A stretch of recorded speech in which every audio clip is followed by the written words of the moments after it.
देखी भवन अति अचरज माना। वह आप पुरोहित को रूप बनाकर उसकी सुंदर सेज पर जा लेटा। जब राजा सवेरे होने से पहले जगा और अपना घर देखकर उसने बड़ा ही आश्चर्य माना। मुनि महिमा मन महु अनुमानी, उठौ गवई जय जन न रानी। कनन गयो बजी चढ़ी तेही, पुर नर नारी न जनेऊ कही। मन में मुनि को महिमा का अनुमान करके वह धीरे से उठा, जिसमें रानी ना जान पाए, और फिर उसे घोड़े पर चढ़कर उनको चला गया। नगर के किसी भी स्त्री पुरुष ने नहीं आना। गए जमजुग भूपिति आवा, घर घर उत्सव बज बधावा। पुरोहिती देख जब राजा, चकित बुलोक सुमरी सोई काजा। दोपहर बीत जाने पर राजा आया, घर आधर उत्सव होने लगा और बधा बजने लगा। जब राजा ने पुरोहित को देखा तब वह उसी कार्यक्रम को उसमें स्मरण करके उसे आश्चर्य से देखने लगा। युग सब निपय गई दिन तीनी, सुपटी मुनि पद रही मति लीनी।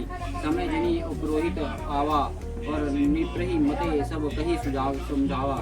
राजा को 3 दिन युग के समान बीते। उसकी बुद्धि कपटी मुनि के चरणों में लगी रही। निश्चित समय जानकर पुरोहित बना हुआ राक्षस आया और राजा के साथ हुए गुप्त सलाह के अनुसार उसने अपने सब विचारों से समझाकर कह दिए। नर फरसेहु पहचानी गुरु ब्रह्म, बस रहा न चेत, बरे तुरत सत साहस बर विप्र कुटुंब समेत। संकेतों के अनुसार गुरु के उस रूप में पहचान कर राजा प्रसन्न हुआ और ब्रह्मस उसे न चेत न रहा कि वह तपस मुनि है, वह कलकाल केतु राक्षस है। उसने तुरंत 1 लाख उत्तम ब्राह्मणों को कुटुंब सहित निमंत्रण दे दिया। पुरोहित देवनार बनाई, छरस छरी विधि जसु रुधि गाई। माया मत ही किनी रसोई, बिजन बहुगुनी सकाई न कवि। पुरोहितों ने 6 रस और 4 प्रकार के भोजन जैसे कि वेदों में वर्णन है बनाए। उसने मायामयी रसोई तैयार की और इतने में व्यंजन बनाए जिन्हें कोई गिन नहीं सकता। मग्रह ने कर अष्टमी राधा अमीश राधा, तेही महु विप्र मुशु कल साधा। भोजन कहा सब विप्र बुलाए, पद पकड़ी सदर बैठाए। अनेक प्रकार के पशुओं का मांस पकाया। उसमें एक दूसरे दुष्टों ने ब्राह्मणों का मांस मिला दिया। सब ब्राह्मणों को भोजन के लिए बुलाया और चरण धोकर आदर सहित बैठाया। कृष्ण जब भी लगी महामही पाला, बो वे अक्षबनी कही काला। विप्रवृंद उठी ग्रह जाऊ, हे बड़ी हानि अन्न जली खाऊ। जो ही राजा परोसने लगे उसी काल केतुकृत आकाशवाणी हुई। हे ब्राह्मणों को उत्तर, अपने घर जाओ, यहाँ अन्न मत खाओ, इसे खाने में बड़ी हानि है। बहु रसोई भुसुर अमासु, सब द्विज उठे मनी विश्वासु। भूख विकल मति मोही बुलानी, भवी बस ना पावी मुखी मानी बारी। रसोई में ब्राह्मणों का मांस बना हुआ है। आकाशवाणी विश्वास मानकर सब ब्राह्मण उठ खड़े हुए। राजा व्याकुल हो गया, परंतु उसकी बुद्धि मुंह में भली हुई थी। मुनारवश उसके मुंह से एक बात भी ना निकली। बोले विप्र सुकोप ही तब नहीं कुछ किन्हीं विचार। जय निश्चर हुई निर्मूढ़ सहित परिवार। तब ब्राह्मण ने क्रोध से सहित बोला, उठे। उन्होंने कुछ भी विचार नहीं किया और मूर्ख राजा, तू जाकर परिवार सहित राक्षस हो। शत्रुबुद्ध बंधु तू ते विप्र बोलाई, खिले लिए सहित समुदाय। ईश्वर राखा धर्म हमारा, जैसी ते समेत परिवारा।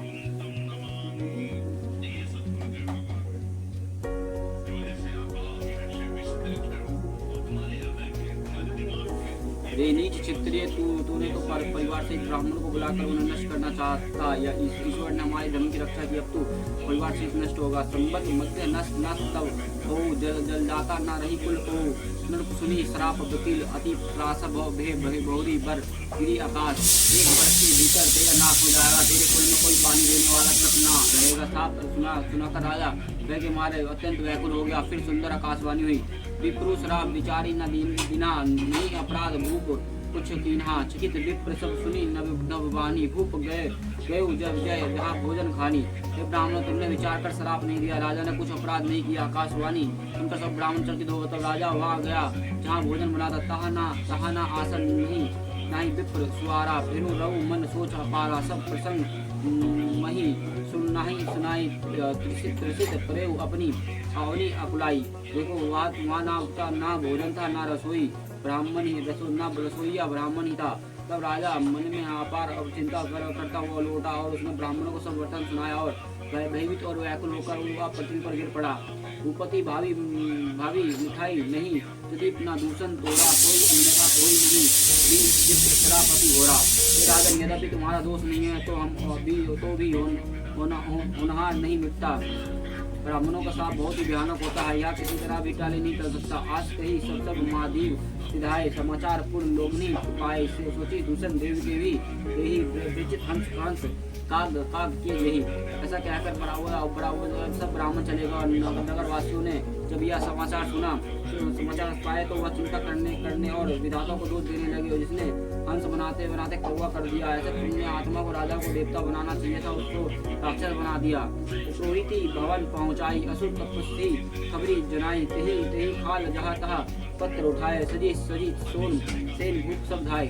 रोहित के उसको घर पहुंचाकर कालकेतु ने पक्षी को मृत्यु का खबर दी और उसने दुष्टों ने जहाँ तक पत्र भेजे, जिससे सब मेरी राजा सेना सजाकर चढ़ दौड़े।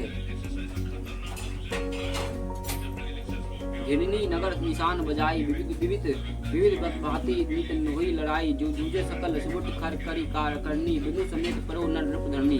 और उन्हें डंका बजाकर नगर को घेर लिया। नित्य प्रति अनेक प्रकार से लड़ाई होने लगी। प्रताप भानु सब योद्धा को करनी कार्य करके रण में जूझ मरे।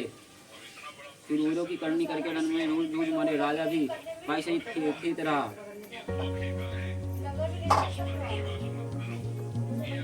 सत्य केतु कुल को नहीं बचा विप्र श्राप कमी कोई असाचा रिपु जीती सब नृप नगर बसाई निज पूर्व गवन जय जसु पाई।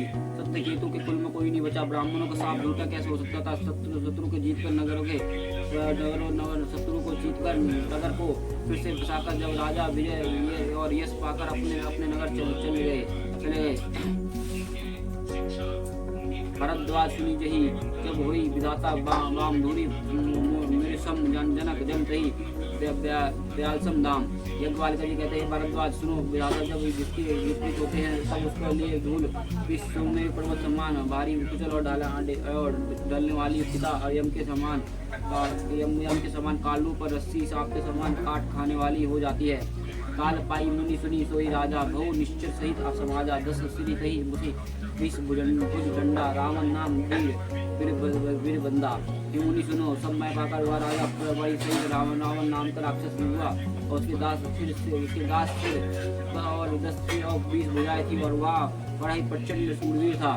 भूप अनुज मर्दन नामा भयो सो कुंभकर्ण बल धामा। शिव जो रहे तुम कर्मूची जासु भयो विमत रनु लघु तासु। अरिमर्दन नामक जो राजा छोटा भाई था वह बालक धाम कुंभकर्ण हुआ। और उसके जो मंत्री था जिसका नाम धर्मरुचि था वह रावण के पुतला छोटा भाई हुआ।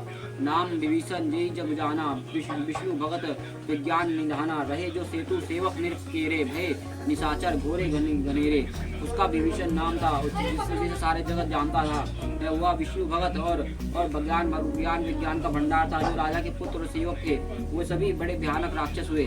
कामरूप कल जिनस अनेका कुटुल भयंकर विगत विवेका कृप रही सब पापी हिरण वर्णी न जही विश्वा परितापी। वे सब अनेक प्रजाति के मनमाना रूप धारण करने वाले दुष्ट कुटिल और भयंकर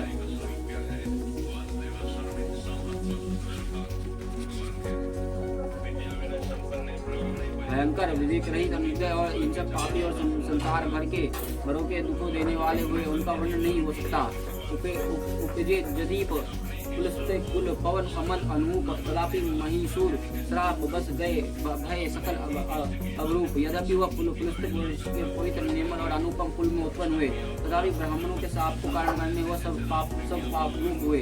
तीनों भाई परम उग्र नहीं बन्नी सो जाई। कौ निकट तप देखी विधाता मगु बार प्रसन्न में ताता। तीनों भाइयों ने अनेक प्रकार की बड़ी कठिन तपस्या की जिसका उन्नत नहीं हो सकता। उनका उग्र तप देखकर ब्रह्मा जी उनके पास गए और बोले हे तत् न प्रसन्न वर मांगो। करी विनती पद गई दशीसा बोले वचन सुनी जगदीशा। हम क्यों कहू के मरी न मारे वानर मनुज जाति दो ही बारे। रावण ने विनय करके अपने चरण पकड़ कहा जगदीश्वर सुनी वानर और मनुष्य ही दोनों जातियों को छोड़कर हम और किसी के मारे न मरे क्या वर दीजिए। एवं मस्तु तुम्हें बड़ तप पीना मैं ब्रह्मा मिली तरी बर दीना। पुनी प्रभु कुंभकर्ण कहीं गाँव गये तो ही बल बोली मन विषमन भयो। मैंने और ब्राह्मणों ने शिव जी कहते हैं कि मैंने और ब्राह्मणों ने मिलकर उसे ब्रह्मा ने मिलकर बड़ उसे बड़ दिया। और ऐसे कि तुमने बड़ा तप किया। फिर ब्रह्मा जी ने कुंभकर्ण के पास उसे देखकर उनके मन में बड़ा आश्चर्य हुआ। जो ही खल पीड़ित कर्म आऊरा वही सब उरी संसूरा सरद प्रेरी कसुमति फेरी मगिसी दीद मास सट कोयरी। तो यह दुष्ट नित आहार करेगा तो सारा संसार ही उजड़ जाएगा। ऐसे विचार कर ब्रह्मा जी ने सतुति को प्रेरणा करके उसकी बुद्धि फेर दी। इससे उसने 6 महीना की नींद मांगी। गए विभीषण पास मुनि कहु पुत्र वर मांगो तो ही मगौ भगवत पद कमल अमुन अनुरागो। फिर ब्रह्मा जी ने विभीषण पास में बोले पुत्र वर मांगो। उसने भगवान के चरण कमलों में निर्मल निष्काम प्रेम मांगा। तिन्हीं दे इस वर ब्रह्मा सिधाए हर्षित ते अपने ग्रह आए। मैं तनुजा मंदोदरी नामा परम सुंदरी नारी लल्लामा। उनको वर देकर ब्रह्मा जी चले गए। फिर तीनों भाइयों ने हर्षित होकर अपने घर लौट गए। और माया दानवती मंदोदरी नाम की कन्या परम सुंदरी और स्त्रियों में सुमुनि थी। सोई माया दिनी रावण ही आनी। कोई जतुधा नृपति जानी। हर्षित भय नरी नारी भली पाई पुनि देव बंदी बेहोशी जाई। माया ने उसे लाकर रावण को दिया और उसने जान लिया कि राक्षसों का राजा हो गया। तो अच्छी स्त्री पाकर रावण प्रसन्न हुआ। फिर उसने जाकर दोनों भाइयों का विवाह कर दिया।